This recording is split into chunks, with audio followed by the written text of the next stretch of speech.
Budak Bayangan bab 761 membakar lilin. Keesokan paginya, Sunni mendekati gerbang merah besar akademi dan berdiri di sana selama beberapa saat. Melihat ribuan lilin yang tak terhitung jumlahnya menyala di depan parit dalam yang mengelilinginya. Nyala api mereka bergoyang dan bersinar menembus salju yang turun, berubah menjadi lautan pancaran jingga yang indah. Kembali ketika tentara pemimpi tiba-tiba kembali dari Forgotten Shore. Menimbulkan badai dengan kebangkitan mereka yang tak terduga, orang-orang mulai menempatkan lilin-lilin ini di depan akademi untuk orang yang tetap tinggal. Putri terakhir dari klan Immortal Flame, Changing Star. Beberapa percaya bahwa Nephis tidak akan mati sampai setidaknya satu lilin terus menyala. Selama terbakar, api abadi tidak akan padam. Kini, 2 tahun kemudian, jumlah lilin tak berkurang sedikit pun. Faktanya, jumlah mereka lebih banyak dari sebelumnya. Legenda Changing Star tidak hanya tetap hidup, tetapi terus berkembang dan menyebar. Pada awalnya, lilin-lilin itu mungkin hanya isyarat putus asa oleh mereka yang berharap melawan segala rintangan bahwa dia akan tetap hidup. Tetapi setiap hari Nephis entah bagaimana menentang kematian dan terus bertahan, sendirian dalam kegelapan terkutuk di alam mimpi, dia ketenaran dan pengaruh meningkat. Tidak ada yang bisa menjelaskan bagaimana dia bisa bertahan hidup di jurang yang sunyi dan tak bercahaya di Forgotten Shore, tapi dia pasti tidak menyerah pada kengeriannya yang tak terlukiskan. Sunni tahu itu lebih baik daripada siapapun. Tapi yang lain juga tahu. Pemerintah tidak segan-segan mengipasi api semangat yang salah arah dan menggunakan Nephis sebagai bahan bakar mesin propaganda. Melukisnya sebagai simbol dari jiwa kemanusiaan yang mulia dan tak terpatahkan. Mudah bagi mereka untuk memastikan bahwa Changing Star masih hidup. Tidak seperti mereka yang menjadi holo, seseorang seperti dia menunjukkan tanda-tanda aktivitas otak yang mirip dengan orang yang sedang bermimpi. Jadi, mereka bahkan tidak perlu menemukan bukti palsu. Sekarang, setidaknya ada 100.000 lilin menyala yang ditempatkan di depan akademi, di mana dia tidur di ruang bawah tanah yang sangat terlindungi. Sunni menghela napas, lalu mengalihkan pandangannya ke sosok halus yang berlutut di depan lilin. Casey menyalakan salah satu lilin miliknya, menunggu sampai beberapa lilin meleleh dan mengalir ke tanah, lalu meletakkan lilin di dekat yang lain dan berdiri. Dia mengenakan pakaian sipil. Pakaiannya rapi dan biasa-biasa saja, tetapi meskipun begitu, tidak ada yang bisa salah mengira dia sebagai orang biasa. Kecantikan khusyuk dan dunia lain dari gadis buta itu mengelilinginya seperti penghalang yang tak terlihat, membuat beberapa orang yang datang untuk menyalakan lilin mereka menjauh. Menatapnya dengan hormat, tidak memperhatikan mereka, Sunni merengut sedikit dan berjalan ke arah lain. Saat dia mendekat, sepertinya bayang-bayang lilin yang menyala tumbuh sedikit lebih dalam. Selamat datang kembali ke dunia nyata. Kapan kamu tiba? Casey berlama-lama sejenak, lalu menoleh padanya dan tersenyum kecil. Baru beberapa menit yang lalu. Tambatanku ada di sini, di akademi. Sunni mengangguk. Sebagai master, mereka dapat melakukan perjalanan ke alam impian secara fisik dan sesuka hati. Sesampai di sana, mereka masih terikat pada jangkar gerbang.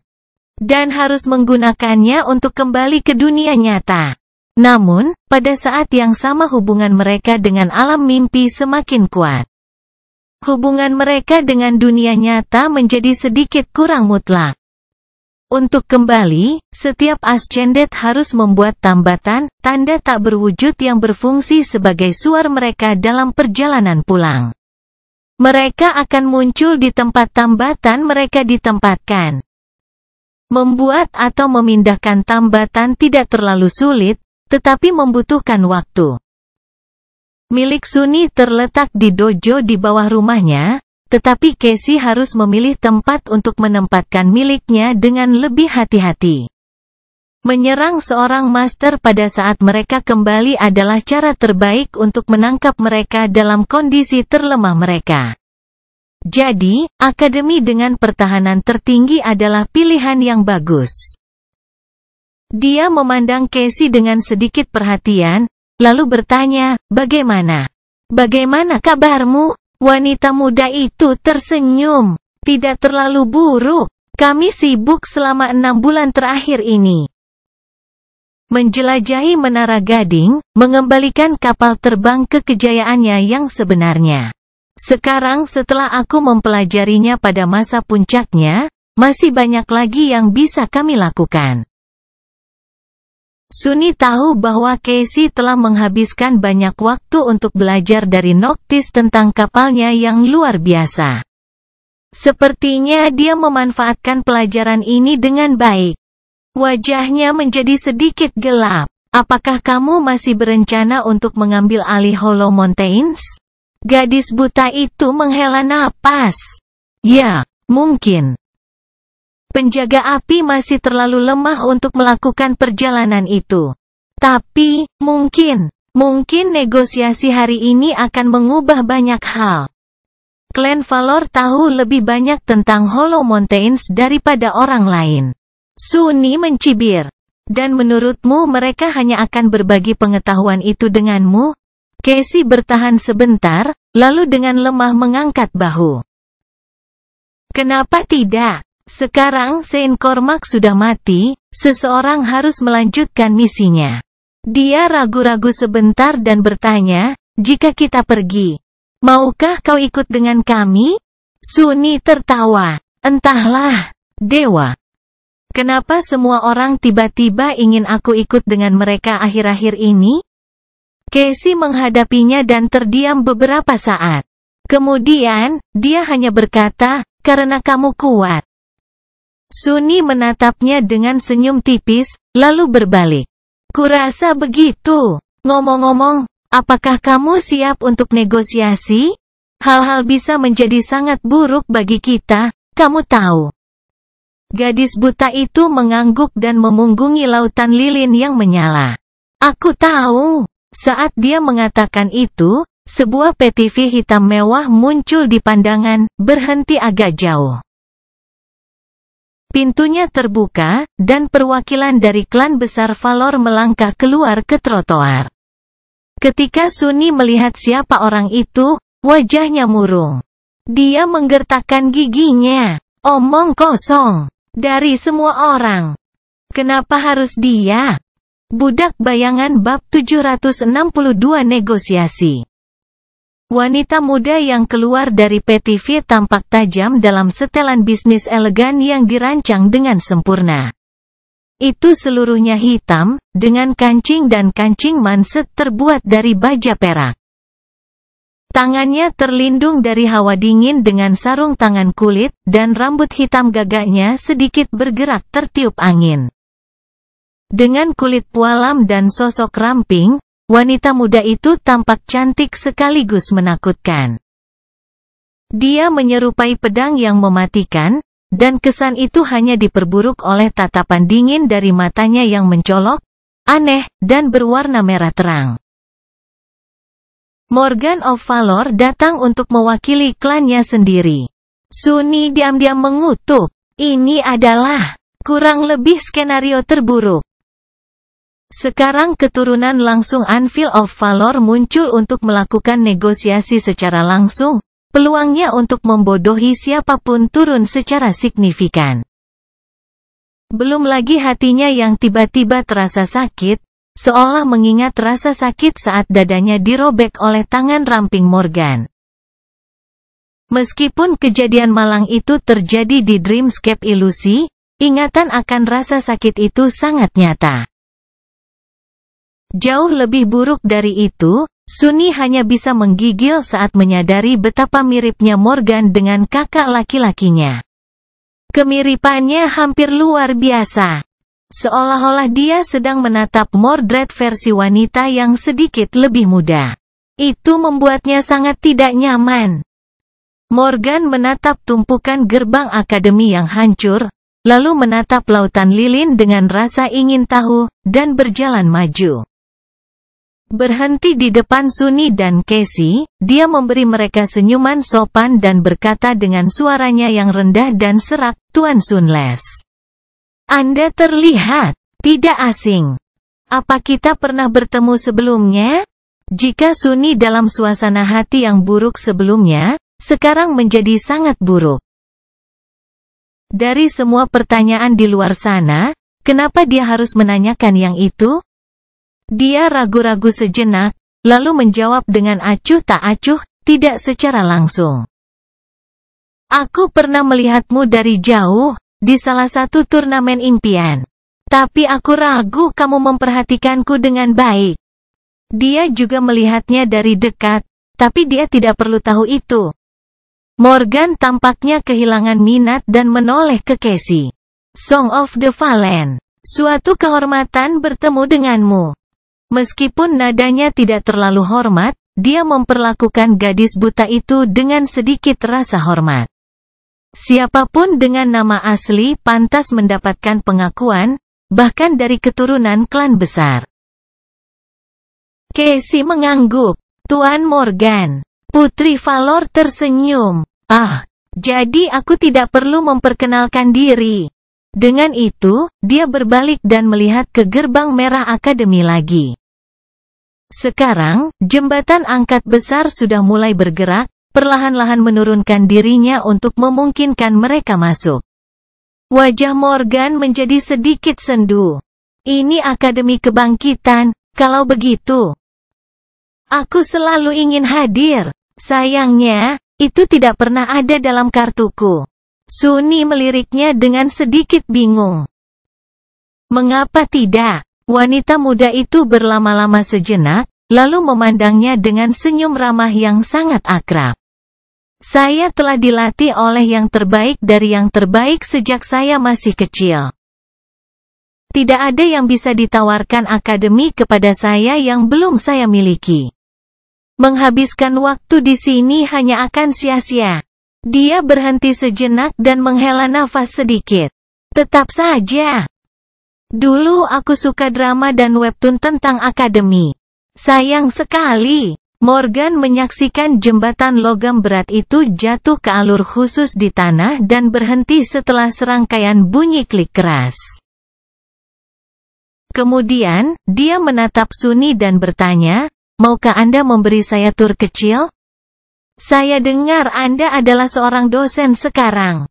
Dari semua cara yang mungkin dia bayangkan untuk memulai negosiasi, ini bukan salah satunya. Sunny ragu-ragu, lalu mengangkat bahu. "Ya, tentu. Kenapa tidak? Ikuti aku. Akademi adalah semacam kota di dalam kota. Itu mandiri dan terlindungi dengan baik.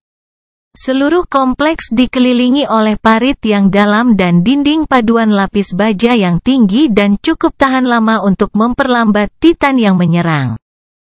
Di sana-sini, menara otomatis dari kubah perlindungan udara dapat terlihat, tong kaliber besar mereka mengarah ke langit."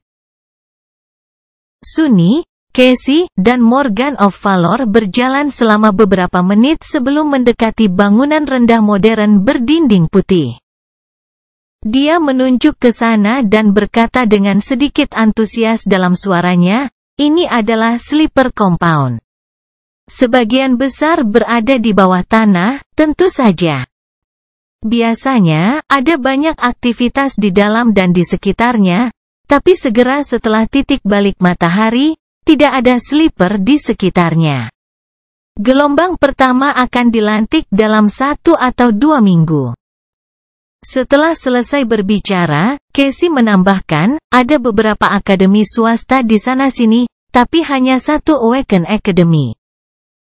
Pemerintah membawa semua sleeper yang bersedia ke kompleks ini, tidak peduli dari kuadran mana mereka berasal. Rata-rata setiap tahun, sekitar 1.000 pria dan wanita muda mempersiapkan diri untuk usaha pertama ke alam impian di sini. Morgan mempelajari senyawa sleeper sebentar. Lalu bertanya sambil tersenyum, jadi, apakah ini semeriah dan semeriah yang digambarkan dalam drama? Apakah sleeper benar-benar melakukan semua jenis kejahatan? Mengembangkan persahabatan seumur hidup dan persaingan sengit, dan melakukan petualangan yang berisiko? Suara seraknya terdengar benar-benar ingin tahu. Sunni tertawa datar. Aku tidak tahu. Kami adalah 2 orang terakhir yang harus kau tanyakan itu, sejujurnya. Tidak hanya kami menghabiskan hanya sebulan di sini, kami juga berada di peringkat paling bawah. Semua orang memperlakukan kami sebagai mayat berjalan. Morgan menatapnya, lalu berkata, namun, ini dia. Hanya 3 tahun kemudian, hidup dan naik. Dia melirik Casey, lalu menyeringai. Ya, hidup bisa lucu seperti itu, kadang-kadang. Mereka terus berjalan di sekitar akademi selama beberapa waktu. Karena Sunni mengetahuinya jauh lebih baik daripada Casey karena posisinya sebagai asisten peneliti, dialah yang paling banyak berbicara. Dia mengajak Morgan berkeliling, menjelaskan tujuan dari berbagai kompleks dan bangunan, sementara dia mendengarkan dengan penuh minat dan mengajukan pertanyaan dari waktu ke waktu. Secara keseluruhan, Morgan of Valor tampak sangat ramah. Namun, itulah bahayanya.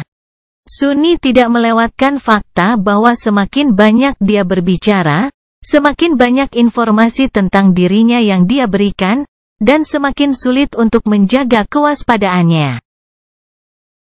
Meskipun putri dari klan besar tampak menyenangkan dan bermaksud baik, kenyataannya adalah bahwa setiap kata-katanya diperhitungkan dan memiliki tujuan. Ketakutan terburuknya menjadi kenyataan. Utusan klan Valor yang dikirim bukanlah orang bodoh yang sombong dan angkuh. Sebaliknya, mereka mengirim seorang putri yang mematikan dengan mata yang sangat tajam sehingga tatapannya hampir bisa memotong kulit. Meskipun Morgan belum menunjukkannya, negosiasi sudah dimulai.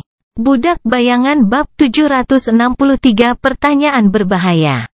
Mereka sedang berjalan melewati bangunan yang sangat familiar ketika kesadaran bahwa tarian rumit untuk bernegosiasi dengan klan besar telah mulai menghantamnya.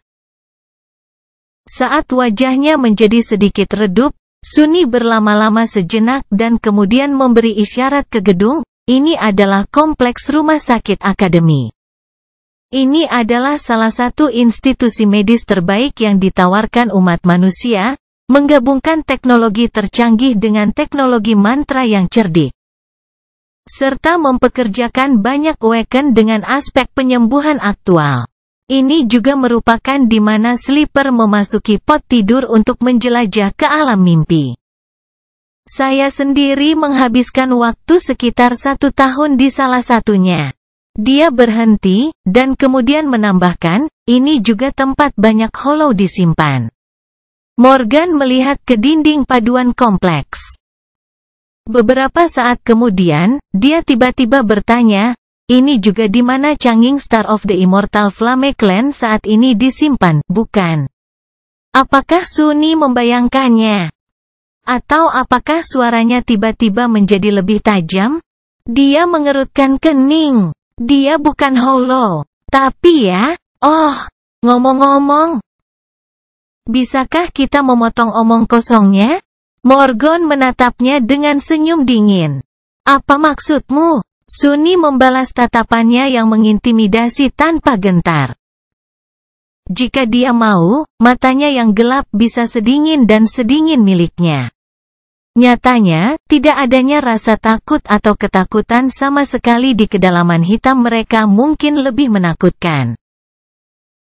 Aku ragu kamu benar-benar tertarik untuk jalan-jalan. Jangan buang waktu. Morgan mengamatinya sejenak, lalu terkekeh. Terserah Anda, Master Sunless. Mari kita singkirkan dulu formalitasnya. Dia menusuknya dengan tatapan tajam dan bertanya, apakah kamu datang ke kuil malam dengan maksud untuk membebaskan tahanannya? Sunni tahu bahwa Putri Keberanian harus memiliki banyak kenangan untuk mengetahui apakah jawaban yang diberikan kepadanya benar atau tidak. Bukan berarti dia bisa berbohong bahkan jika dia ingin. Dia menatapnya dengan cemberut yang dalam dan mengucapkan melalui gigi terkatup, tentu saja tidak. Jika aku tahu, aku akan tinggal sejauh mungkin dari benteng terkutukmu. Aku bahkan tidak tahu bahwa itu adalah penjara, apalagi memiliki rencana untuk membebaskan bajingan itu.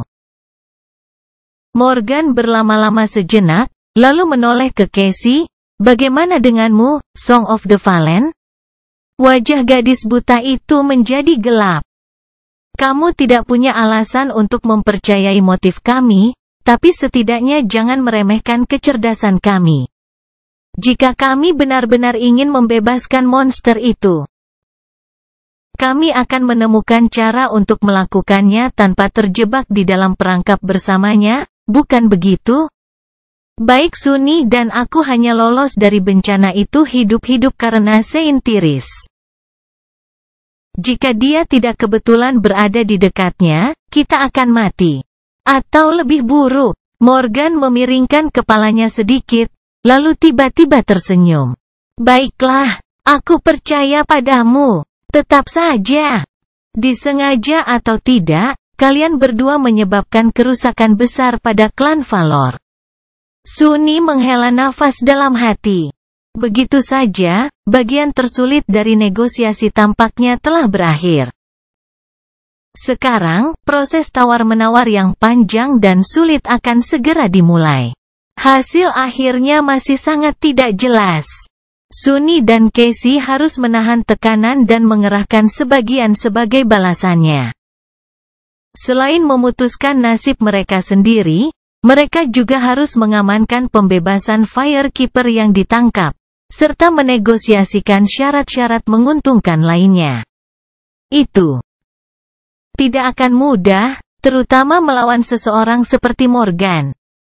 Bagian terpenting adalah memastikan bahwa mereka yang akan mengatur nada dan irama negosiasi, bukan mengikuti apa yang dikatakan lawan mereka. Mereka harus menyerang. Dia memaksakan senyum percaya diri. Bisakah kita tidak melakukan itu? Menugaskan kesalahan memang menyenangkan, tapi jujur saja. Klan Valor membutuhkan kita lebih dari kita membutuhkan klan Valor. Morgan mengangkat alis. Benarkah? Apa yang membuatmu mengatakan itu? Sunni mengangkat bahu. Kita mungkin tidak membantu maniak itu melarikan diri, tapi itu tidak berarti bahwa dia tidak mendapat bantuan. Musuh saat ini. Dia tidak memiliki 50 dari kebangkitan paling berbakat dari generasi ini yang mendukungnya. Mata Morgan menjadi lebih dingin dari sebelumnya, membuatnya sedikit menggigil. Oh, apa pendapatmu tentang itu, Song of the Fallen? Dia menoleh ke Casey, tapi anehnya, gadis buta itu tidak ada. Pada titik tertentu, dia sepertinya tertinggal. Casey berdiri beberapa meter dari mereka, masih menghadap kompleks rumah sakit. Dia sepucat hantu. Saat firasat gelap tiba-tiba mencengkeram hatinya, Sunni dengan cepat melangkah ke arahnya dan bertanya, suaranya terdengar tegang, Casey. Ada apa? Ada apa? Gadis buta itu terdiam beberapa saat. Tangannya tiba-tiba bergerak, seolah berusaha menemukan gagang penari pendiam. Kemudian, masih menghadap ke rumah sakit, dia membuka mulutnya dan berbisik, api. Pada saat berikutnya, tanah di bawah kaki mereka berguncang. Jauh di bawah tanah, di ruangan yang sangat terlindungi, sebuah pot tidur bersinar lembut di kegelapan. Di dalam, seorang wanita muda dengan rambut perak tertidur, wajahnya pucat dan diam.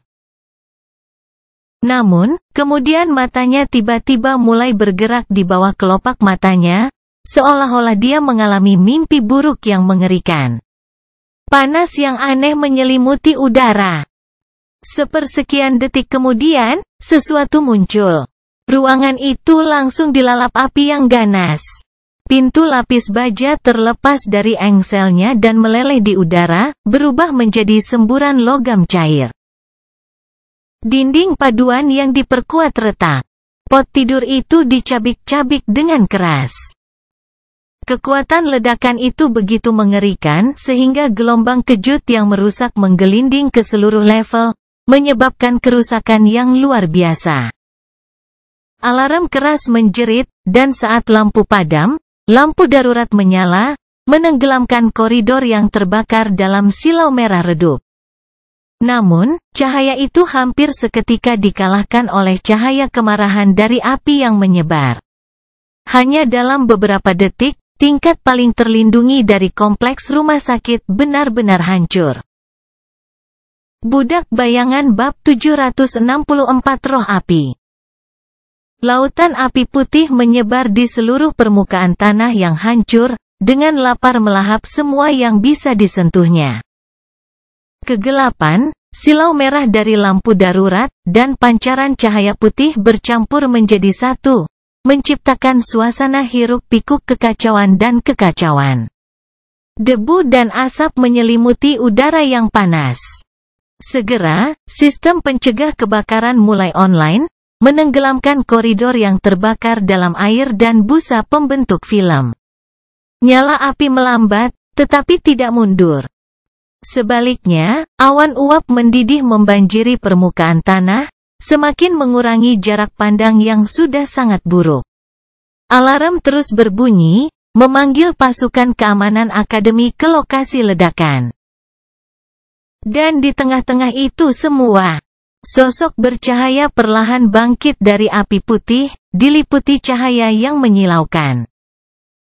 Hantu api atau apapun makhluk itu tampak cantik dan murni, seolah tak tersentuh oleh ketidaksempurnaan dunia. Itu memiliki siluet anggun seorang wanita muda yang ramping, tetapi juga tampak benar-benar tidak manusiawi. Saat api berputar di sekitar sosok itu tanpa membahayakannya, makhluk bercahaya itu perlahan melihat sekeliling, seolah bingung. Kemudian, ia mengambil langkah maju yang goyah. Pada saat itu, lebih banyak sistem otomatis di kompleks rumah sakit akhirnya diaktifkan. Pelat paduan retak ditembak jatuh dari langit-langit dan menara keamanan yang kompak dikerahkan dari sarang tersembunyi. Meskipun visibilitas rendah dan status rusak dari banyak kamera dan sensor yang dipasang di ruangan yang porak-poranda, ia menerima telemetri yang cukup untuk mengidentifikasi keberadaan makhluk berbahaya dan tak dikenal. Turtet hanya membutuhkan sepersekian detik untuk membidik. Sosok berseri-seri itu dengan tajam memalingkan kepalanya menatap tong kembar itu, bingung. Sesaat kemudian, menara itu meraung, memuntahkan aliran ratusan peluru kaliber tinggi ke arah penyusup. Masing-masing cukup kuat untuk menembus kendaraan lapis baja hingga bersih. Namun, tak satu pun dari mereka berhasil melukai penampakan yang diselimuti api. Api putih tiba-tiba melonjak, membungkus makhluk bercahaya seperti baju besi. Peluru tungsten tanpa hasil memantul dari kulit telanjang makhluk itu, meleleh saat menabrak dinding. Makhluk itu bergoyang, lalu mengangkat tangan. Pada saat berikutnya, sekerat api terpisah dari kobaran api, melesat di udara, dan mengenai menara. Ledakan lain mengguncang kompleks itu. Menara itu dilenyapkan dalam sekejap, dan bagian langit-langit di sekitarnya benar-benar menghilang, memperlihatkan kisi-kisi yang robek dari paduan yang diperkuat di atasnya. Namun, langkah-langkah keamanan yang berbeda sudah diterapkan. Lebih penting lagi, kebangkitan yang bertugas mempertahankan rumah sakit telah tiba. Dua tim prajurit berpengalaman muncul dari kedua sisi level, mendekati epicentrum ledakan dengan cepat.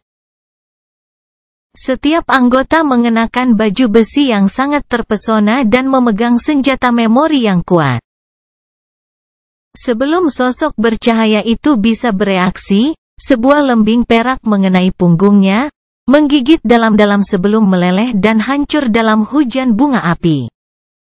Seorang prajurit berbaju zirah berpelitur muncul di dekatnya, memberikan pukulan telak ke bawah dari kapak tempurnya.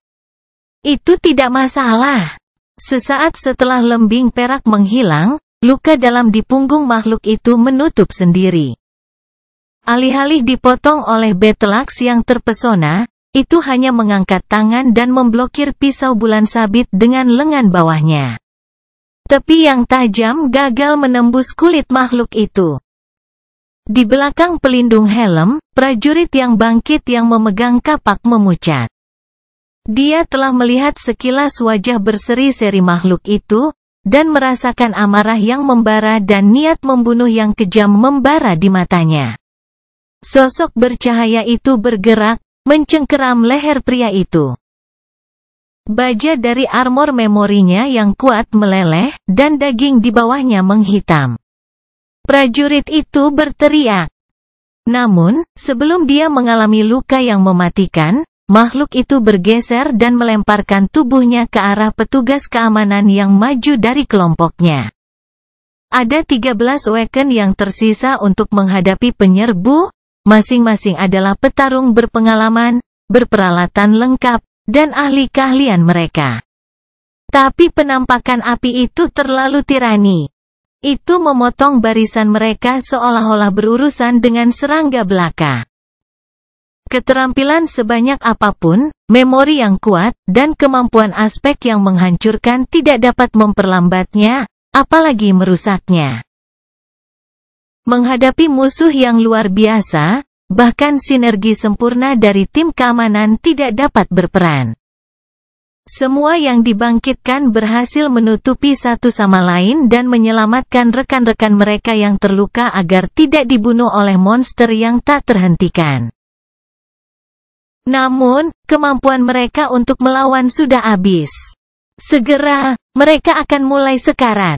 Yang lebih buruk lagi, seluruh pertempuran hanya memakan waktu belasan detik. Itu hampir tidak cukup waktu untuk kedatangan bala bantuan.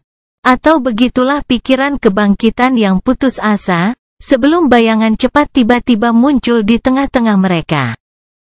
Sunni berguling keluar dari bayang-bayang dan terbatuk-batuk, merasakan panas yang mengerikan, asap, dan uap panas menyerangnya. Dia telah menggunakan shadow step untuk melompat ke tingkat bawah tanah kompleks rumah sakit segera setelah tanah bergetar, dan hanya punya waktu untuk memanggil Undying Chain. Saat armor baja tumpul dan beberapa kenangan lainnya selesai menampakkan diri, dia mencoba untuk melihat bagian dalam yang hancur dan bergidik. Dewa. Dia tidak bisa melihat banyak, tetapi indera bayangannya menceritakan kisah yang menakutkan. Sepertinya serangkaian ledakan telah menggelinding melalui lorong ini, meretakkan dinding, lantai, dan langit-langit. Ada api yang membakar di sekitar, meskipun aliran air dan buih dikeluarkan oleh beberapa bagian dari sistem pemadam kebakaran yang tetap utuh. Putih. Api putih. Dia juga melihat keadaan menyedihkan dari tim keamanan yang bangkit dan sosok berseri-seri yang mengamuk di antara mereka. Dari kelihatannya, para petugas tidak akan bertahan lama.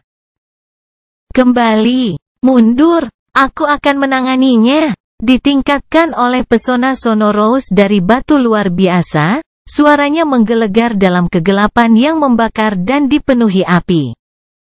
Tidak berani melanggar otoritas dalam perintahnya, yang bangkit tidak membuatnya bertanya dua kali. Meraih luka mereka, mereka buru-buru melepaskan diri dari pertempuran dan lari. Pada saat yang sama, Sunni berlari ke depan. Jantungnya berdetak seperti orang gila. Tidak bisa, tidak bisa. Karena semua kebakaran dan kerusakan yang terjadi pada sistem ventilasi, tidak banyak oksigen yang tersisa di udara. Sulit untuk bernapas. Mengikuti keinginannya, bayangan tiba-tiba bergerak dan bangkit dari tanah. Alih-alih menyentuh daging pijar dari makhluk bercahaya dan berubah menjadi abu, mereka dengan cepat membentuk sebuah bola di sekelilingnya dan kemudian memadat, berubah menjadi bola hitam besar. Bola itu cukup tahan lama untuk dipegang. Retakan putih muncul di permukaan sangkar bayangan, yang kemudian meledak menjadi potongan-potongan hangus. Mata Sunni melebar. Bagaimana? Itu adalah sangkar Ascendet. Dia mendekati makhluk bercahaya, membiarkan lentera bayangan melahap semua cahaya di sekitar dan menenggelamkan lorong dalam kegelapan total. Untuk sesaat, semuanya menjadi hitam. Dan kemudian, dua mata putih yang marah menyala dalam kegelapan. Sesaat kemudian, siluet putih kembali terlihat, dikelilingi oleh cahaya yang menyilaukan. Cahaya itu mendorong kegelapan, diambang menaklukkannya. Namun, Sunni sudah berada di dekat sosok bercahaya itu. Dia bisa menyerangnya dengan bebas. Tapi dia tidak melakukannya. Tangan pijar melesat ke depan, mengarah ke tenggorokannya. Sebagai gantinya, Sunni membiarkannya meraih lengan bawahnya. Tekanan dan panas yang mengerikan turun di lengannya, perlahan mengubah baja rantai kematian menjadi oranye terang. Dia bisa merasakan dagingnya di bawahnya mulai terbakar. Tapi dia tetap tidak menyerang. Sebaliknya, Sunni melepas helmnya dan menatap langsung ke penampakan nyala api. Berhenti. Lengannya berada di lautan rasa sakit yang membara. Menolak untuk bergerak, Sunni menatap wajah cantik berseri-seri di hadapannya. Berhenti. Ini aku. Perlahan-lahan, sedikit tanda pengakuan muncul di mata putih monster yang bersinar itu. Cahaya menyilaukan yang memancar dari kulitnya meredup sedikit. Sunni menggertakkan giginya. Bintang berubah. Tangannya gemetar. Wajahnya yang sangat tidak berperi kemanusiaan menjadi kurang menakutkan. Penampakan itu membuka mulutnya. Suaranya serak dan canggung, seolah tertutup karat setelah tidak digunakan untuk waktu yang sangat lama. Sunni. Dia memaksakan senyum pucat. Ini aku. Hentikan itu, sialan. Sosok bercahaya, Nevis, membeku. Perlahan, cahaya yang menyelimuti kulitnya meredup, dan kemudian padam. Api yang melahap lantai bawah tanah juga melemah, memungkinkan sistem pencegah kebakaran memadamkannya. Berdiri telanjang di tengah kehancuran yang disebabkan olehnya, Changing Star menatap Sunni dengan ekspresi bingung. Kemudian, dia tiba-tiba bergoyang, dan jatuh. Sunni nyaris tidak cukup cepat untuk berlutut dan menangkapnya. Memegang Nev di lengannya, dia melihat ke atas dan memperhatikan para prajurit yang terbangun dari tim keamanan menatapnya dengan kaget dari jauh. Sudut mulutnya berkedut. Apa yang kamu lakukan, bodoh? Bawakan aku sesuatu untuk menutupinya. Apa kamu tidak tahu siapa itu? Dia menggelengkan kepalanya, menyembunyikan fakta bahwa dia sama terkejutnya dengan mereka. Ini Lady Changing Star, putri terakhir dari klan api abadi. Dia kembali. Budak bayangan bab 765 kekacauan. Terkejut, kebingungan, sukacita, menangguhkan hukuman, perdamaian, takut. Sunni duduk di kursi tipis di ruang tunggu di depan pintu lapis baja, terguncang oleh apa yang telah terjadi. Apa yang terjadi? Gagal membayangkan apa yang akan terjadi. Pikirannya benar-benar kacau. Ruang tunggu terletak di tingkat yang berbeda dari kompleks rumah sakit. Sekarang, yang hancur oleh peristiwa baru-baru ini sudah ditunda. Api telah hilang. Tim staf akademi sedang memilah-milah puing-puing, mencoba menentukan jumlah kerusakan yang terjadi pada struktur bangunan dan berbagai peralatan. Mereka yang terluka akibat ledakan dan anggota tim keamanan dirawat dengan tergesa-gesa. Tampaknya tidak ada nyawa yang dalam bahaya. Kebanyakan karena Sunni tiba di sana tepat waktu. Apa yang sebenarnya terjadi? Dia punya ide bagus. Kembali ketika Sunni telah bangkit, dia secara tidak sadar telah mengaktifkan kemampuan aspeknya sebelum sepenuhnya mendapatkan kembali kesadarannya. Akibatnya, dia sadar berdiri di dekat pot tidur alih-alih di dalamnya. Shadow Step adalah kemampuan teleportasi. Bagaimana jika dia mendapatkan kemampuan kerusakan langsung? Bagaimana jika dia adalah seorang Tyrant pada saat itu? Ini bukanlah kejadian yang tidak biasa di antara yang bangkit. Kai pernah mengalami hal serupa, jika Sunni mengingatnya dengan benar. Hal yang sama pasti terjadi pada Nephis. Hanya saja kemampuan barunya ternyata sangat menghancurkan.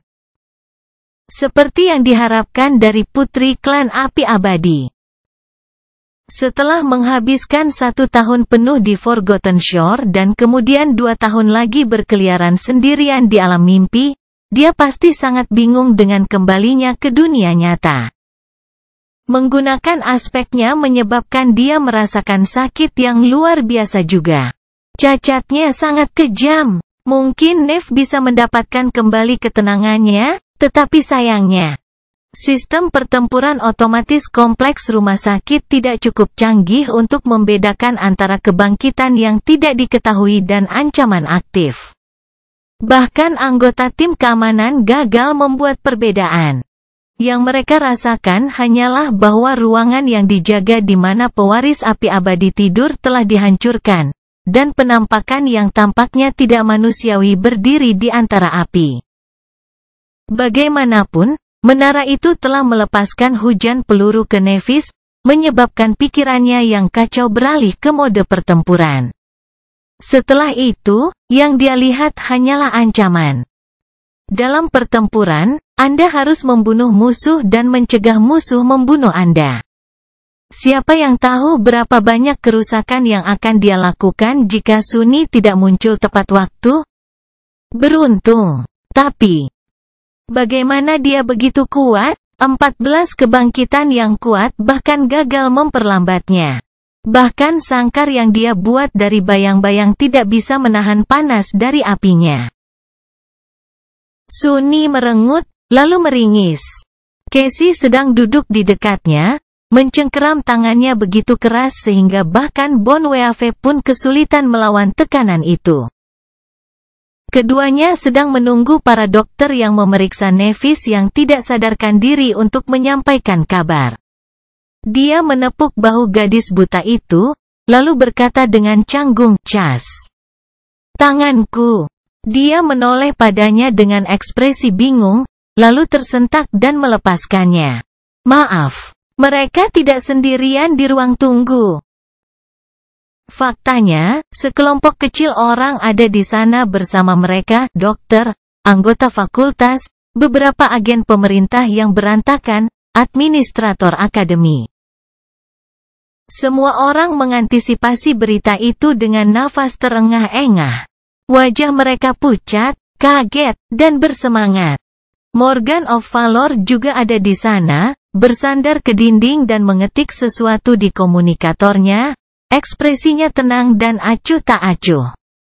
Dia sepertinya mengerti bahwa negosiasi mereka harus ditunda.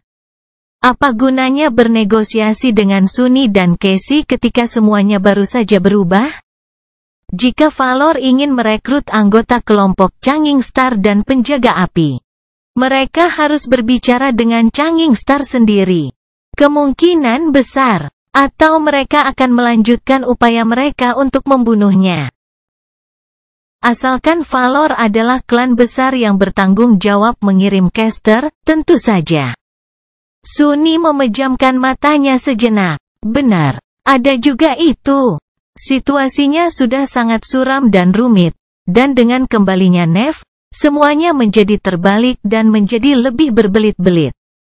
Kekacauan. Itu murni kekacauan. Semuanya berubah.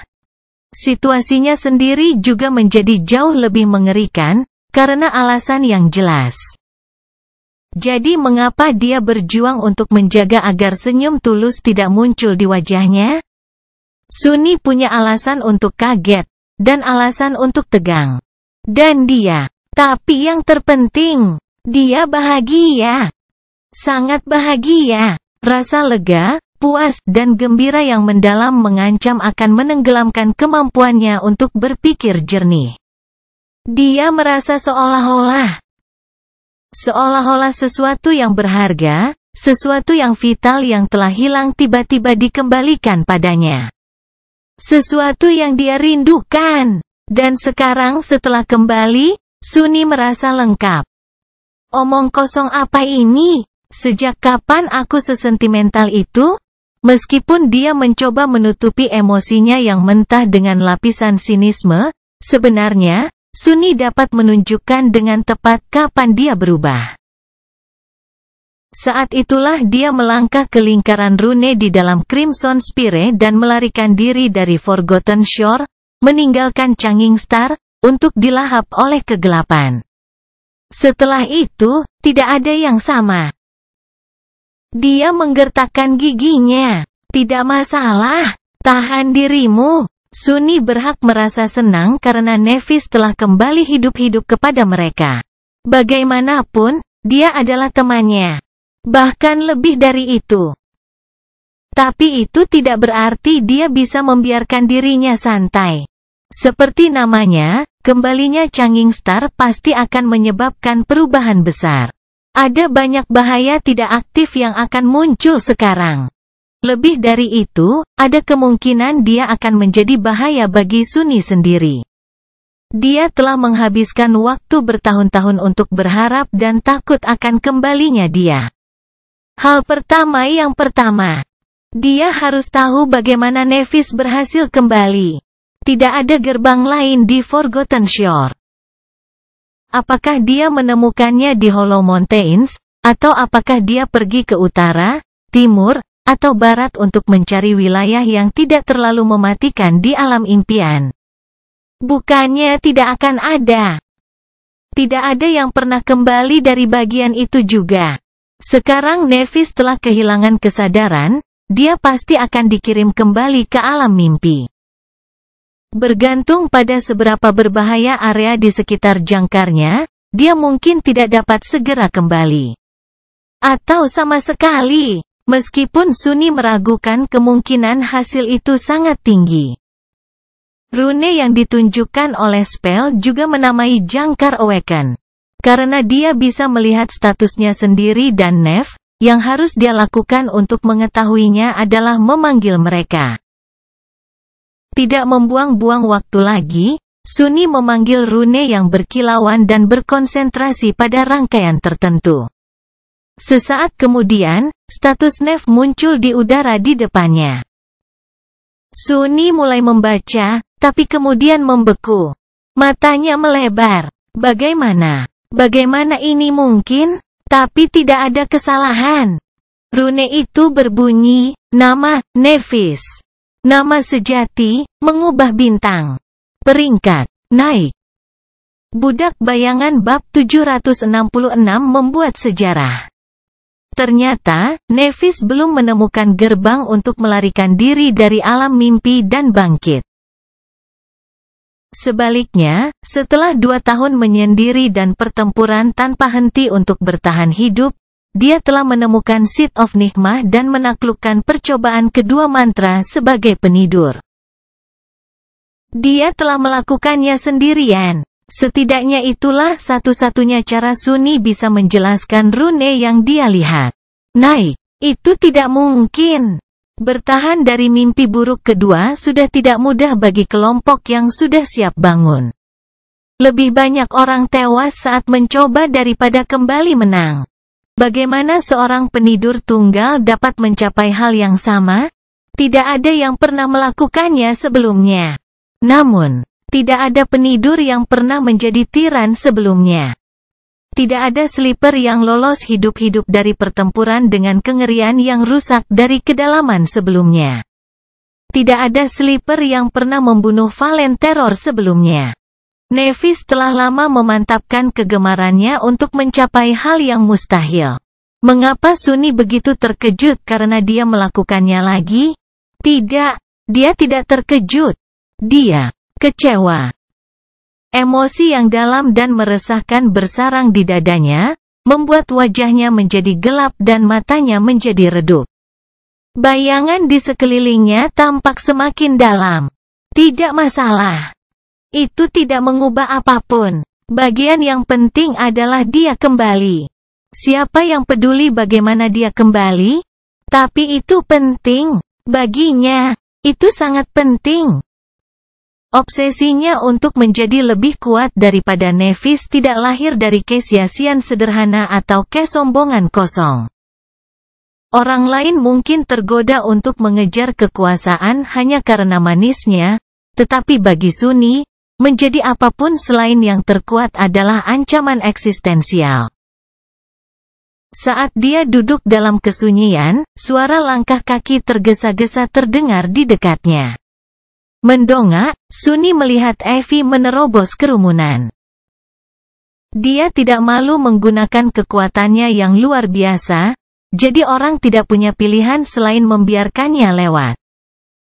Bahkan instruktur Rock, yang muncul 10 menit sebelumnya, harus memberi jalan dengan sopan. Orang besar itu adalah orang yang mengirim Nevis ke alam mimpi. Tidak mengherankan jika dia meninggalkan segalanya untuk datang dan menunggu bersama mereka yang lain. Sunny merasa sedikit tersentuh. Pemburu akhirnya mencapai mereka dan membeku sesaat, lalu bertanya dengan suara serak, "Sunny, Casey. Benarkah putri sudah kembali?" Sunny menatapnya sebentar, lalu hanya mengangguk. "Ya, aku menyerahkannya ke tabib dengan kedua tanganku sendiri." Evie tidak bergerak selama beberapa detik. Kemudian, seringai lebar membelah wajahnya. Sepertinya dia hampir mulai melolong lagi. "Ya, aku tidak pernah ragu. Tidak ada makhluk mimpi buruk yang bisa membuat psikomanja itu turun." Sunny hanya bisa tersenyum kecil, tertular kegembiraannya. Tak lama kemudian, Kai juga tiba. Biasanya, penampilannya akan menimbulkan kehebohan, tapi saat ini, tidak ada yang memperhatikan mantan idola itu. Ketika dia menerima konfirmasi, ekspresi kelegaan yang mendalam muncul di wajah tampan pemuda itu. Kai bergoyang sedikit, lalu bersandar di dinding untuk menjaga dirinya tetap tegak. "Dewa. Terima kasih para dewa." Sunny tidak menyadarinya, tetapi temannya pasti menyalahkan dirinya sendiri karena telah meninggalkan Nevis selama ini. Dia benar-benar orang yang terlalu baik untuk dunia yang keji ini, dan terinfeksi oleh rasa bangsawan yang salah kaprah. Mengetahui bahwa dia telah lolos dari neraka Forgotten Shore karena pengorbanan orang lain pasti sangat menekannya. Mereka berempat berkerumun dan menunggu. Sunny diam-diam mengamati wajah teman-temannya, melihat kebahagiaan dan kelegaan yang tulus tertulis di wajah mereka. Beberapa, Kai terutama, terlihat hampir menjadi emosional.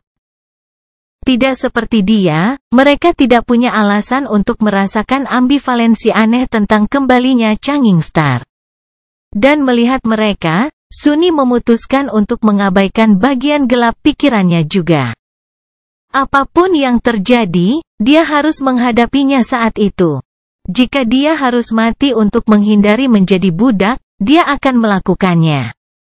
Jika dia harus membunuh untuk tetap bebas, itu tidak keluar dari pertanyaan juga. Namun untuk saat ini, dia memilih untuk berbagi momen bahagia yang langka ini dengan teman-temannya. Lagi pula, pendiri kelompok mereka sudah kembali. Pintu lapis baja akhirnya terbuka, dan salah satu penyembuh yang bangkit yang dipekerjakan oleh akademi muncul dari mereka. Semua orang yang berkumpul di ruang tunggu menahan napas. Bahkan Morgan of Valor mendongak dari komunikatornya, percikan api aneh menyala di matanya yang berwarna merah jambu.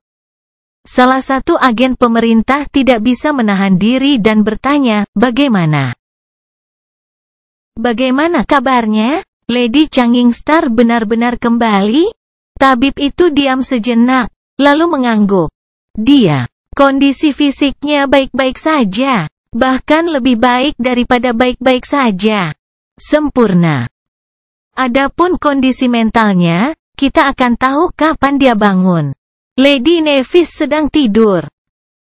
Seseorang dari kerumunan segera berbicara, "Tidur? Maksudmu dia kembali ke alam mimpi?"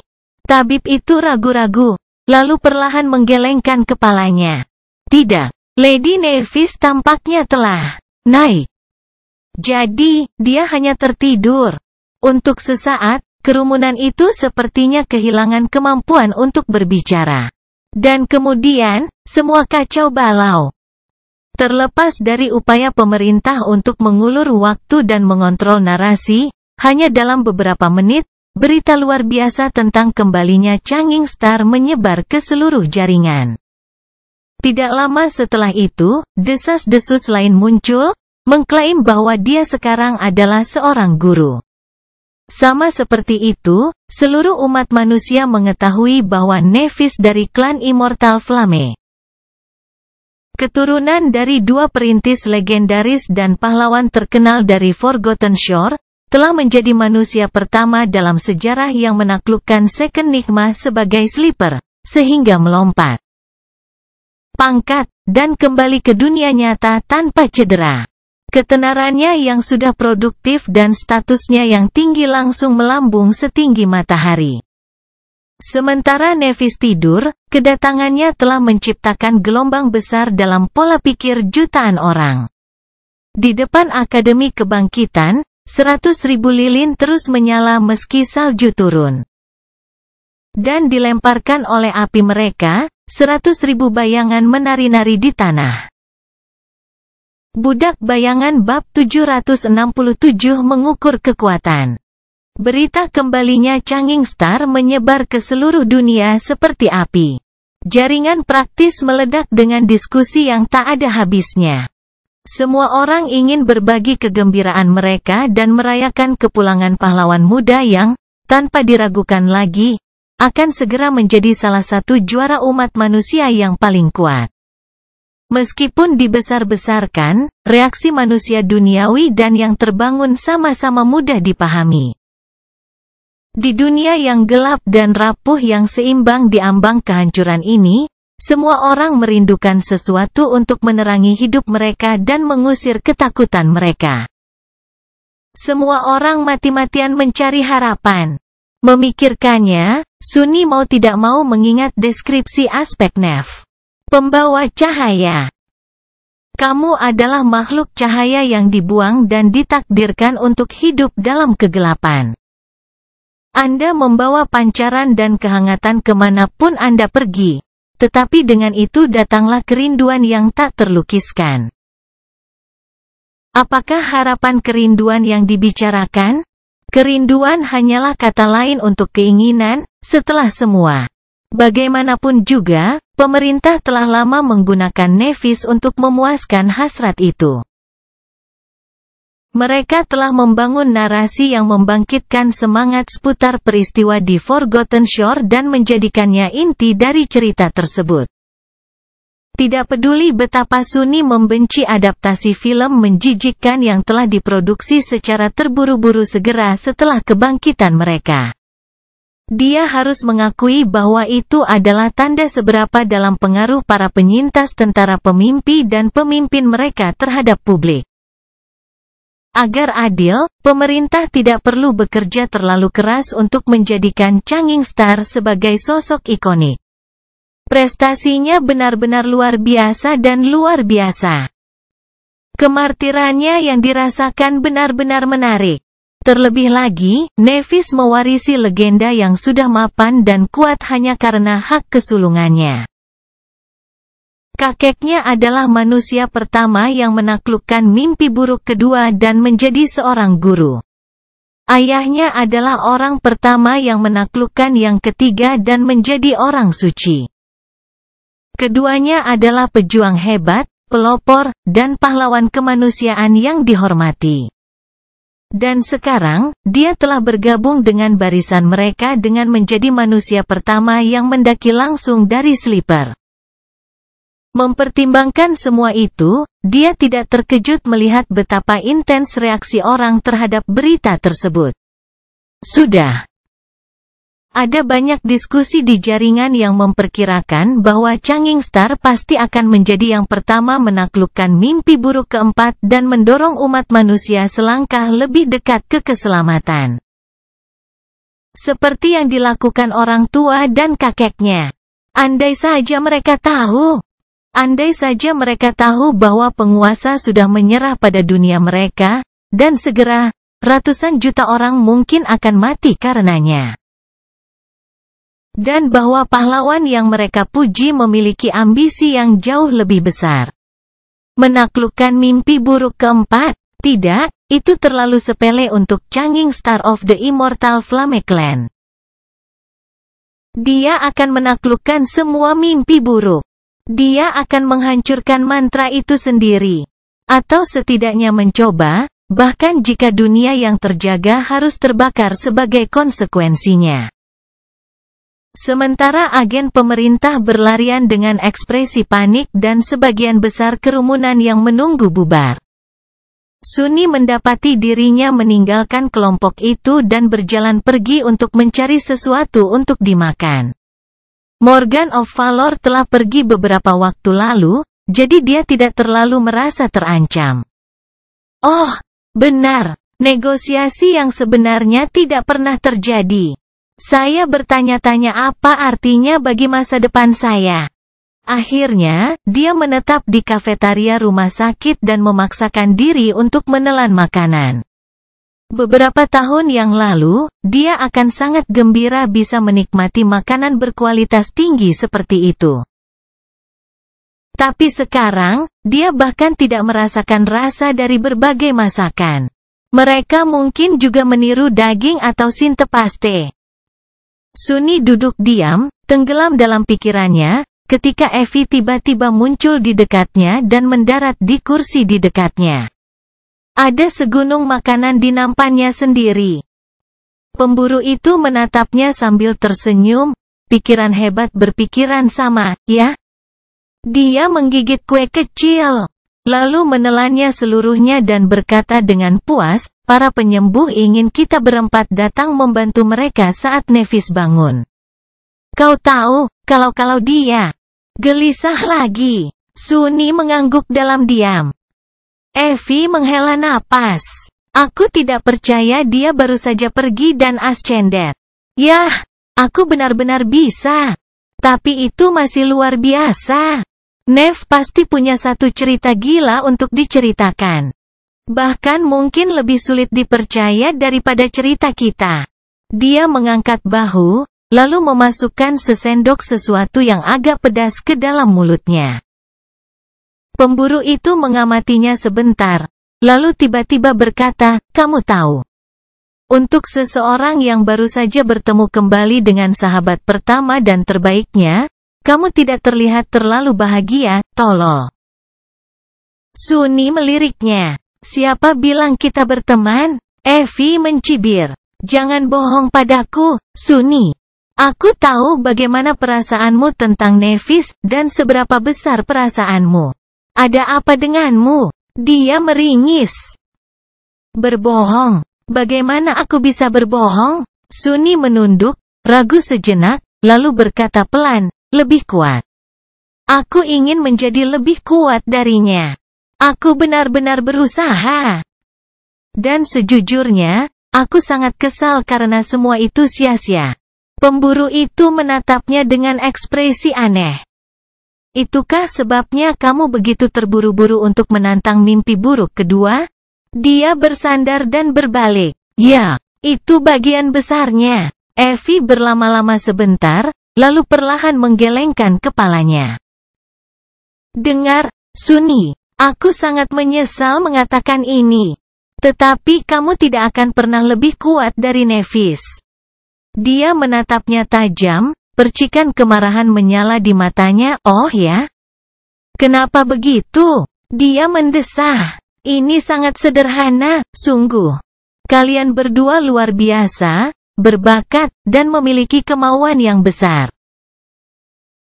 Kalian berdua sangat kuat, tapi, Sunny, tidak masalah seberapa cepat kamu mendapatkan peringkat baru, berapa banyak makhluk mimpi buruk yang kamu bunuh, berapa banyak pecahan jiwa yang kamu serap. Dia akan selalu di depan.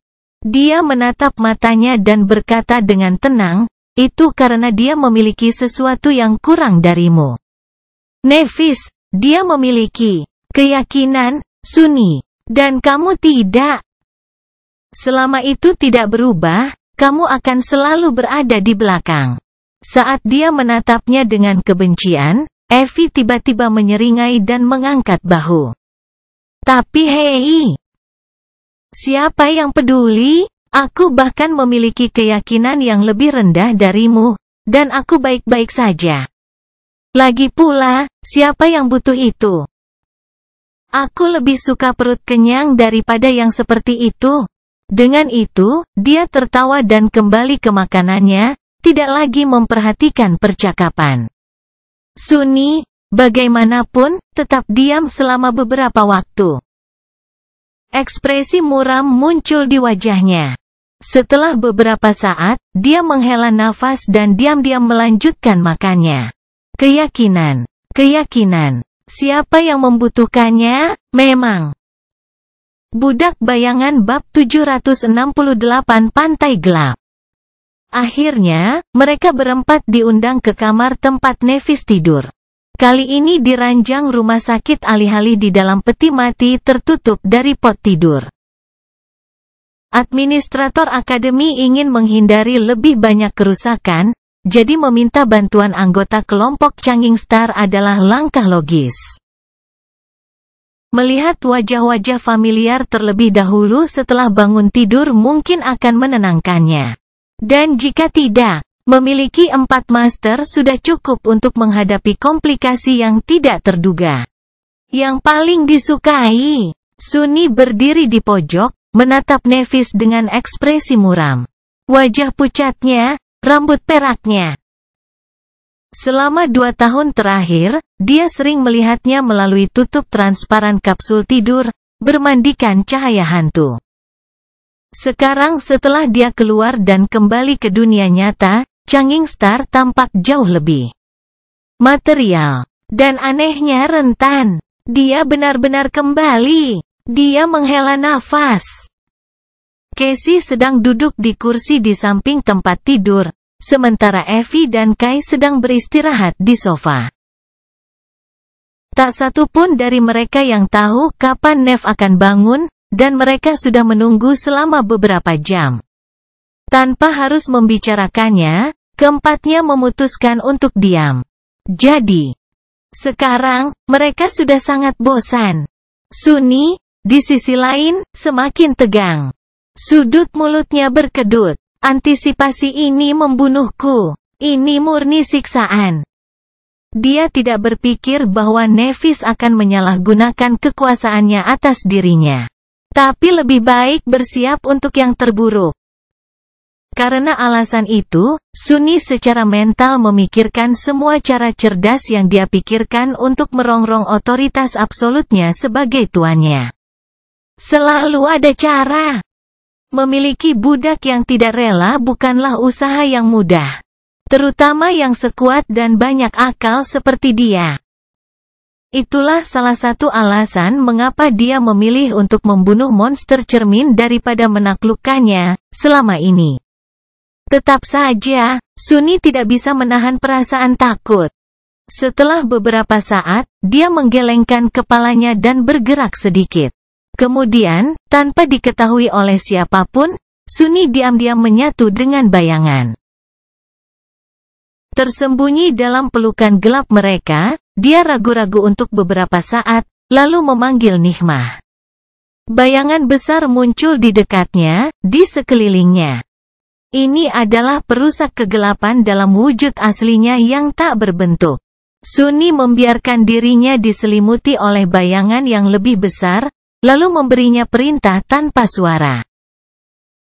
Apa yang terjadi selanjutnya? Sulit untuk dijelaskan. Dia hanya melakukan ini beberapa kali di masa lalu, dan setiap kali terasa aneh. Itu seperti bepergian ke alam impian, tetapi juga berbeda. Bosan menunggu, Sunni memutuskan untuk melakukan perjalanan ke mimpi Nef. Lagi pula, tidak ada gunanya memperpanjang antisipasi kecemasannya. Dia harus melihat apakah Changing Star masih waras. Dia harus tahu bahwa dia masih dirinya sendiri. Segera, Sunni menemukan dirinya di pantai yang gelap. Di bawahnya ada lereng vertikal, dengan ombak dahsyat menghantam tebing jauh di bawah. Agak jauh, mercusuar yang tinggi dan indah berdiri, menerangi kegelapan mutlak dengan pancaran nyala api. Sunni mempelajarinya sebentar, lalu mendorong Nikmah untuk berjalan di sepanjang tepi tebing. Duduk di pelana, dia menunggang kuda hitam dan berusaha untuk tidak terlalu banyak melihat sekeliling.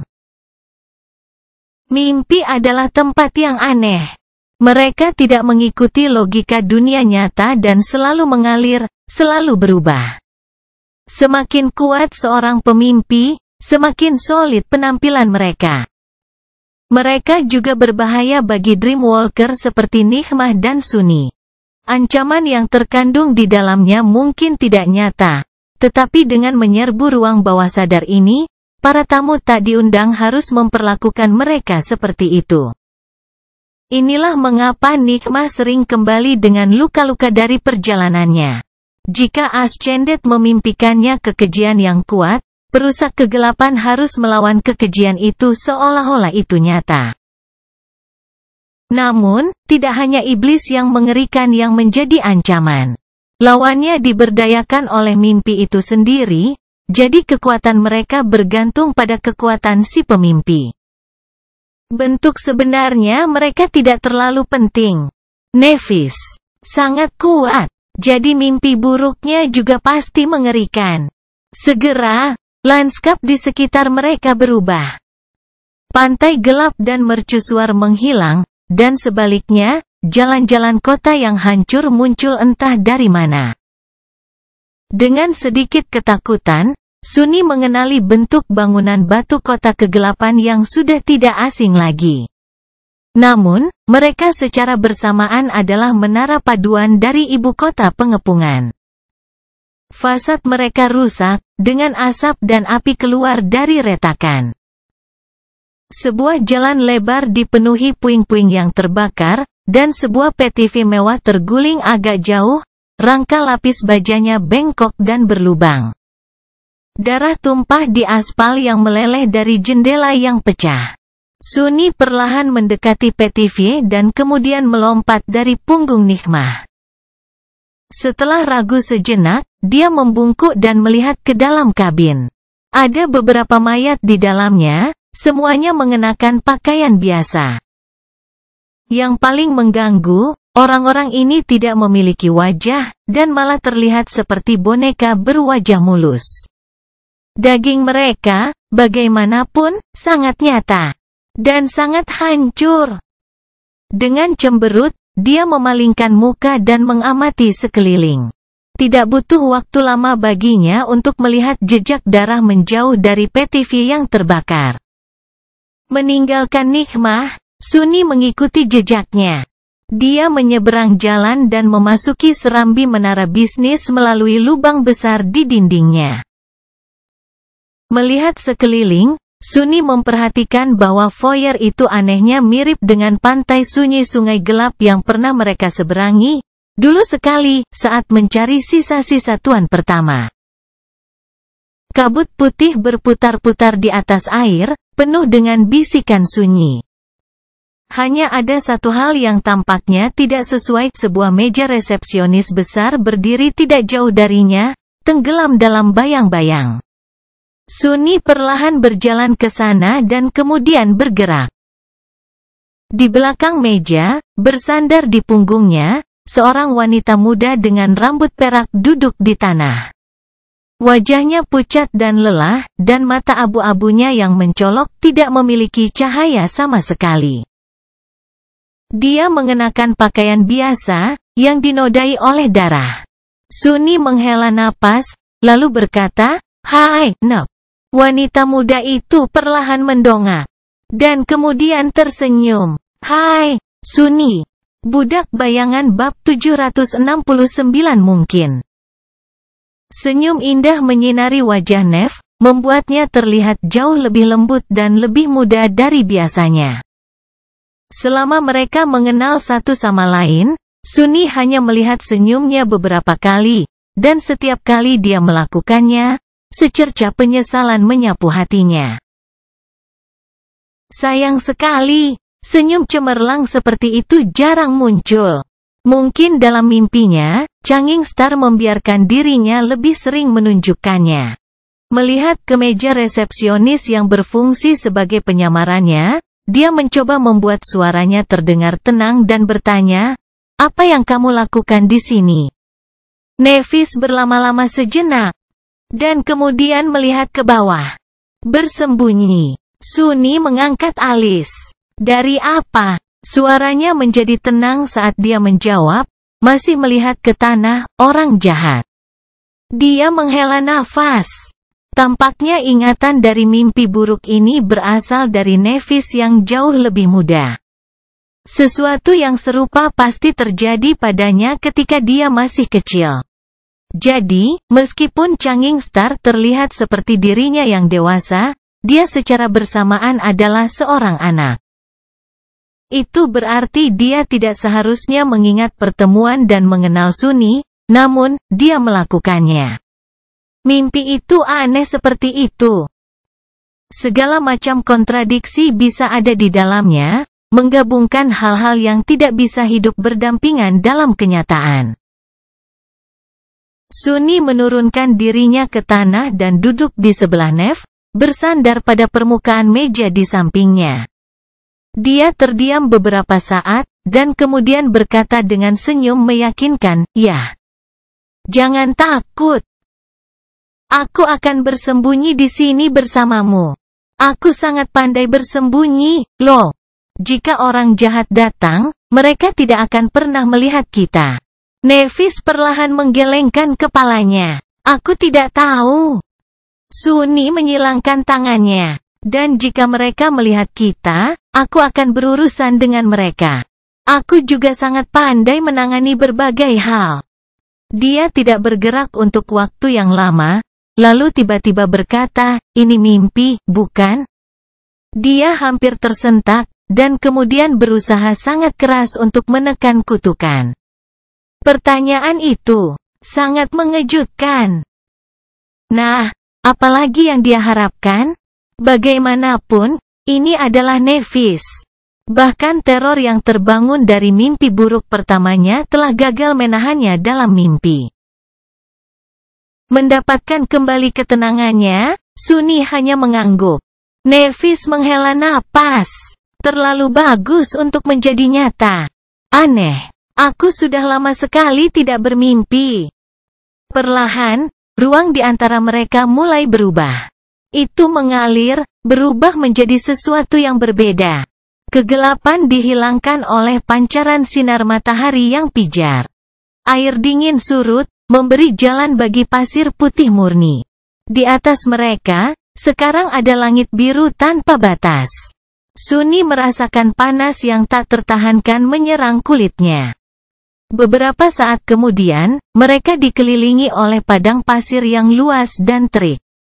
Alih-alih meja modern, punggung mereka bersandar pada batang pohon yang tinggi. Kulit kayunya seputih pasir murni, dan daunnya berwarna merah tua.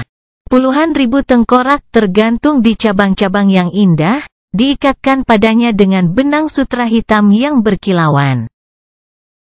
Yang lebih mengganggu, dua sosok manusia dipaku dengan kejam ke pohon, tergantung di sana seperti tahanan. Salah satunya adalah seorang pria berambut hitam, mengenakan pakaian gelap. Yang lainnya adalah seorang wanita berbaju putih, rambutnya berkilau seperti perak. Dari tempatnya duduk, Sunny tidak bisa melihat wajah mereka. Mungkin itu yang terbaik. Dia membuka mulutnya, tetapi kemudian membeku, menyadari bahwa dia tidak tahu harus berkata apa. Ada terlalu banyak yang ingin dia katakan padanya, terlalu banyak yang ingin dia tanyakan padanya. Ada hal-hal yang harus mereka diskusikan yang berkaitan dengan masa depan mereka, klan besar, penguasa. Ada hal-hal yang harus mereka diskusikan yang berkaitan dengan masa lalu mereka, keputusan yang telah mereka buat, kesalahan yang telah dilakukan. Ada juga emosinya. Kekesalannya, kemarahannya, rasa sakitnya, kegembiraannya. Ada emosinya, juga. Semua ini sangat besar. Sunny jauh lebih tua sekarang daripada ketika mereka pertama kali bertemu. Meskipun baru 3 tahun berlalu, tahun-tahun itu berisi pelajaran pahit seumur hidup yang telah dia pelajari. Dia tidak pernah baik dengan perasaan yang rumit, dan meskipun dia membuat beberapa kemajuan di depan itu, Sunny masih jauh dari mahir dalam hal ini. Jadi apa yang harus dia katakan? Dia tetap diam untuk sementara waktu. Kemudian, akhirnya, dia memandangnya dan mengatakan satu-satunya hal yang terlintas di benaknya. Yang paling jujur. Saya merindukanmu. Nevis tersenyum, dan menatapnya juga. Aku juga merindukanmu. Sunny menghela napas berat, dan merosot sedikit, penuh kelegaan yang aneh. Namun, sesaat kemudian, wajahnya menjadi gelap dan jelek. Sambil menggertakkan giginya, dia memelototinya dan meludah, jika kamu benar-benar merindukanku. Lalu kenapa kamu meninggalkanku? Senyum Nev perlahan meredup. Beberapa saat kemudian, dia memalingkan muka dan menghela nafas. Karena itu pilihan yang lebih baik. Sunny mengepalkan tinjunya. Kamu pikir kamu ini siapa? Siapa yang meminta kebenaranmu? Apa kamu tahu apa yang kamu ambil dariku? Siapa yang memberimu hak untuk membuat pilihan itu untukku? Changing Star melihat ke bawah dan terdiam sebentar. Lalu, dia berkata, tapi aku tidak membuatnya untukmu. Aku membuatnya untukku. Dia mempelajari gurun putih untuk beberapa saat, dan kemudian menghela nafas. Jika kamu tetap bersamaku, ya, mungkin kita akan lebih kuat bersama. Mungkin kita akan tumbuh lebih cepat bersama. Mungkin kita akan lebih baik bersama. Mungkin kita akan bertahan. Tapi apa kemungkinannya? Tidak seperti saya, Anda tidak dapat menyembuhkan diri sendiri dari luka yang mengerikan. Jiwa Anda tidak diresapi dengan api. Mungkin, Anda akan mati begitu saja. Nevis menatapnya, percikan lembut menyala di mata abu-abunya. Itu terlalu banyak mungkin, Sunny. Aku harus memikirkan hasil terburuk. Jadi aku membuat keputusan yang tidak mempertaruhkan nyawamu. Tapi, jangan salah, itu bukan untukmu. Itu untukku. Itu bukan karena aku tidak ingin kamu mati, itu karena aku ingin menghindarkan diriku dari keharusan melihatmu mati. Aku juga harus melindungi diriku sendiri. Dia menatap pasir putih, dan berbisik, aku mengubur terlalu banyak orang, Sunny. Aku berhak untuk egois. Bahkan jika itu menyakitimu. Dia menatapnya dengan ekspresi gelap, lalu meludah, mengapa kamu bahkan peduli apakah aku hidup atau mati? Nevis memandangnya dan tersenyum. Angin menggerakkan rambut peraknya, membuatnya menari. Kemudian, dia mengangkat bahu dan berkata dengan nada datar, karena aku tahu. Budak Bayangan bab 770 Pedang Tanpa Tujuan. Art, benar-benar wanita yang menyebalkan. Sunny muncul dari bayang-bayang dan kembali ke posisinya di sudut. Sepertinya tidak ada yang memperhatikan ketidakhadirannya, yang merupakan hal terbaik. Percakapan singkat mereka dengan Nevis telah diinterupsi oleh penampakan setan mengerikan dengan 6 lengan dan lubang hitam hangus, bukan mata.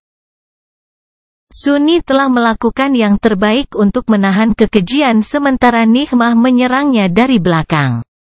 Pada akhirnya, mereka berhasil menghancurkannya tanpa mengalami luka apapun. Namun, itu bukanlah pertempuran yang mudah. Setelah itu, Sunni merasa terlalu bingung untuk melanjutkan pembicaraan, dan malah memilih untuk kembali ke dunia nyata. Karena itu bahkan tidak masuk akal. Tampaknya seluruh keberadaan Nev dirancang untuk terus membuatnya bingung. Dari percakapan pertama mereka di Forgotten Shore sampai sekarang, dia tidak bisa mengerti bagaimana pikirannya bekerja. Melindungi Casey hanya karena dia menginginkannya, memedulikan orang lain hanya karena dia melakukannya. Keberanian untuk menjadi sangat aneh dan tidak masuk akal membuatnya marah. Terutama karena dia curiga bahwa Nevis entah bagaimana memperoleh kekuatan dari sikap aneh ini. Apakah itu yang dimaksud Evie ketika berbicara tentang keyakinan? Sunni tidak benar-benar mengerti apa sebenarnya yang menurutnya kurang dari dirinya. Apakah itu kemauan atau tekad? Jika demikian, pemburu itu salah besar. Dia mungkin bukan orang yang paling berprinsip, tetapi hanya sedikit yang bisa menyombongkan diri karena memiliki tekad yang lebih besar daripada Sunni. Kalau tidak, dia tidak akan selamat dari semua pencobaan mengerikan yang telah terjadi dalam hidup. Tapi mungkin keyakinan adalah hal lain. Mungkin memiliki kemauan dan tekad saja tidak cukup, kecuali jika diarahkan pada sesuatu yang tepat, dan dipandu oleh satu tujuan. Lagi pula, memiliki pedang yang tajam tidak ada gunanya kecuali diacungkan ke musuh. Apakah keyakinan merupakan prinsip panduan yang membentuk kekuatan dan tekad tak berbentuk menjadi pedang tajam? Apakah itu keinginan yang tak terpatahkan untuk mencapai tujuan tertentu? Tidak. Itu tidak sesederhana itu. Lagi pula, Sunni bukan tanpa tujuan. Dia memiliki tujuannya sendiri untuk memiliki kehidupan yang baik, untuk bebas, untuk memastikan bahwa orang yang dia sayangi aman. Mengapa nilai-nilai ini tidak layak disebut keyakinan? Jika ada satu hal yang dia perhatikan, semua keinginannya terpusat di sekelilingnya. Mereka semua diarahkan ke dalam. Dia tidak berpikir bahwa ada yang salah dengan itu. Sebenarnya, dia menganggapnya sebagai kebajikan yang luar biasa. Nevis, di sisi lain, mengabaikan dirinya sampai tingkat yang hampir gila dalam mengejar tujuannya. Semua keinginannya ditujukan keluar, dan sangat ambisius. Apakah itu yang dimaksud dengan keyakinan? Apakah tidak hanya penting untuk memiliki tujuan, tetapi juga sifat dari tujuan itu lebih besar dari diri sendiri? Untuk prinsip-prinsip yang memandu tekad seseorang untuk didirikan pada sesuatu yang luas dan dalam. Sehingga mendorong orang tersebut untuk naik lebih tinggi dan berusaha lebih. Semua itu terdengar terlalu tinggi dan perkasa bagi Sunni. Dia lebih cenderung menghargai tujuan sederhananya sendiri daripada ambisi yang begitu tinggi. Namun, mau tidak mau dia merasa sedikit tidak nyaman memikirkan bahwa seseorang dengan tujuan yang lebih besar memiliki keunggulan inheren dibandingkan seseorang yang hanya ingin dibiarkan sendiri. Seperti dia, sayangnya untuk Sunni, dia ditakdirkan untuk bersaing dengan orang-orang seperti ini jika dia ingin bebas menjalani hidupnya sesuai keinginannya. Hanya jika dia menjadi lebih besar dari mereka semua, mereka akan membiarkannya. Yang pasti akan menghasilkan paradoks yang sangat merepotkan. Kenapa aku malah memikirkan ini? Evie terkutuk dan saat-saat penuh wawasannya. Siapa bilang dia benar? Bagaimanapun, dia memiliki hal-hal lain untuk dipertimbangkan. Kunjungannya ke mimpi Nev ternyata tidak seperti yang dia harapkan. Sunni benar-benar mencapai salah satu tujuannya dan dengan ragu-ragu memastikan bahwa 2 tahun kesepian dan tidak diragukan lagi, perjalanan yang mengerikan melalui alam impian tidak membuat Changing Star gila. Cakupan kerusakan yang terjadi pada pikirannya belum menjadi jelas, tapi setidaknya dia bukan orang gila yang mengoceh. Nyatanya, Nevis tampak stabil secara aneh bagi seseorang yang telah mengalami sesuatu yang seharusnya tidak seorang pun dipaksa untuk menanggungnya. Apakah itu hasil dari kemauan kerasnya atau sesuatu yang lain sama sekali, dia tidak tahu.